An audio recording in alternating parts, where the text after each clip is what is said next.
ഇത് ചക്കേന്റെ ബിണ്ടിയ, തേങ്ങയും ശർക്കര ഇട്ടാക്കുന്നത്. ഇത് ചക്ക ചുക്കപ്പം, ഇത് ചക്ക ജ്യൂസ്, ഇത് ചക്കക്കുരു ഷെയ്ക്ക്, ഇത് പഴുത്ത ചക്കന്റെ ഷെയ്ക്ക്, ഇത് പച്ചച്ചക്കന്റെ ഷെയ്ക്ക്, ഇത് ചക്കമുള്ളിന്റെ കോഫി, അതായത് ചാപ്പി എന്ന് പറയണതിന്. പിന്നെ ചവണീന്റെ ചവണിക്കാല്, കോഴിക്കാല് മാതിരി ആക്കിയത്.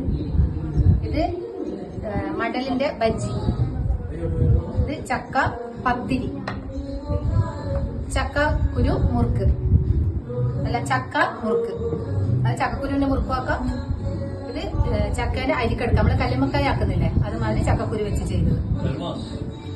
കൽമാസ് അല്ല, ഇത് ചക്കേന്റെ മുട്ടായി ടോഫി, ഇത് ചക്കേന്റെ ബർഫി, ഇത് പോണ്ടി മസാല, ചക്കക്കുരുന്റെ മുകളിലുള്ള പോണ്ടി മസാല, ഇത് ചക്ക പുളിശ്ശേരി, ഇത് ചക്കക്കുരു സാലഡ്, ഇത് ചക്കക്കുരു രസം, ഇത് ചക്ക അച്ചാർ, ഇത് ചക്ക പുളിയിഞ്ചി, ഇത് ചക്ക കൂഞ്ഞൽ ഫ്രൈ.